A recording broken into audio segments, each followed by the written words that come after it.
He didn't remember the event. No one did. One day there were people, millions of them, trainers, gym leaders, professors, merchants, mothers, children. Then there weren't. He woke up in the middle of a forest, lying in soft grass that shimmered under a dull, sunless sky. His Pokegear was dead. No signal, no time. His Pokeballs still hung from his belt, 4 of them. 3 occupied, 1 cracked. He called out, but the silence was too heavy. Not just quiet, wrong, as if sound had no place here anymore. The trainer's name was Callum, or maybe it wasn't. He wasn't sure. The memory came with a headache and the taste of ash. Days passed, or what felt like days. There was no sun, only a light that seemed to exist everywhere and nowhere. No moon, no stars, just a pale dome overhead, like he was inside something pretending to be a sky. The Pokémon were still here. He found them wandering, some tame, some wild. A Gardevoir weeping over a pool of still water. A Machamp curled into a ball, muttering its own name like a prayer. Herds of Tauros running in slow, looping patterns, perfectly circular. A Pikachu hanging from a tree by its tail, eyes open, unmoving. They didn't battle. They didn't flee. They looked at him with eyes that seemed almost human. He released his Pokémon to walk with him. An Arcanine, loyal, heavy with age.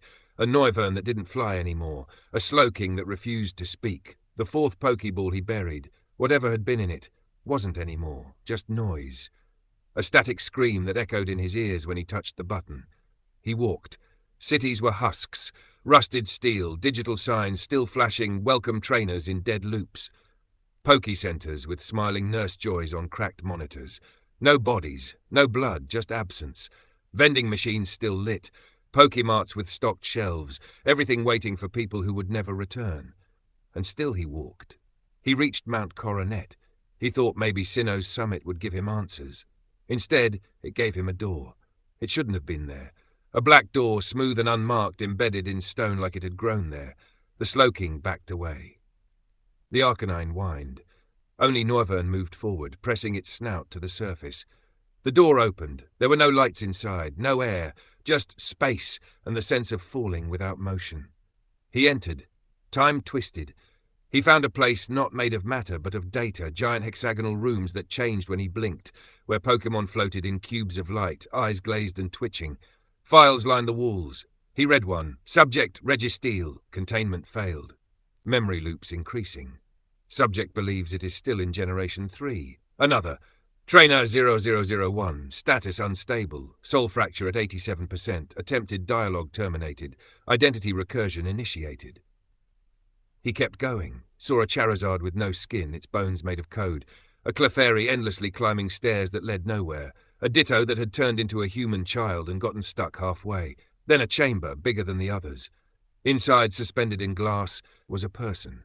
Him, but older. Eyes hollow, wires embedded into his spine.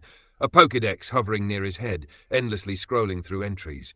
The name on the file, Callum, last trainer, anchor point, soul chain initiated, cycle failure imminent. The real Pokédex sat in his hand, still dead. The fake Callum opened its eyes. "You're still here," it asked, his voice, but drained, digital. "You're not supposed to be here," the machine said. Callum stepped back. "What is this?" he asked. The other tilted its head. Entropy. Degradation. The simulation running dry. The world was code, a game. You were meant to be deleted with the rest. Simulation. How else do you think it worked? All those battles, all those cities, all those loops. Wake up, defeat the League, catch them all, again and again. Generations, thousands of trainers, but memory fragments linger, and you refused to forget. You remembered too much. Callum looked at his own hands. He remembered Professor Elm, or Birch, or Sycamore. They blurred. He remembered being 12 again and again. Remembered Pikachu, then Chimchar, then Froakie, but also remembered not choosing.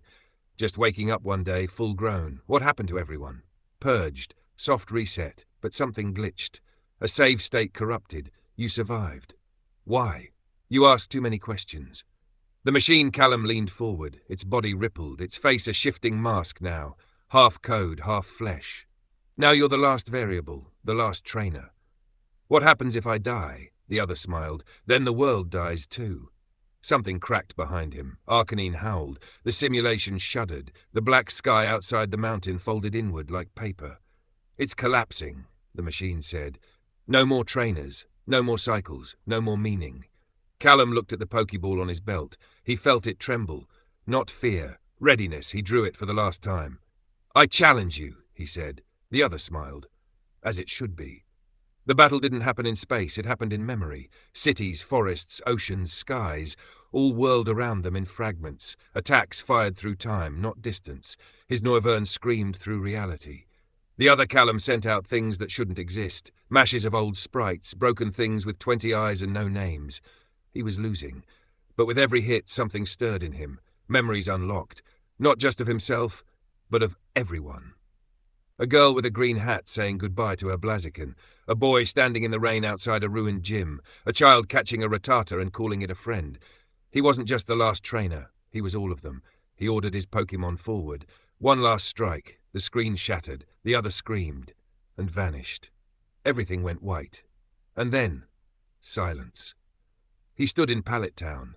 A real breeze blew. The sun was warm. The trees moved. There were voices in the distance, laughing, shouting. He walked toward them. He passed a mirror in a puddle. His reflection smiled. He was 12 again. His hand reached for a Pokeball. "Are you ready for your first Pokémon?" someone called. Callum turned toward the voice. He said yes. And this time, he meant it.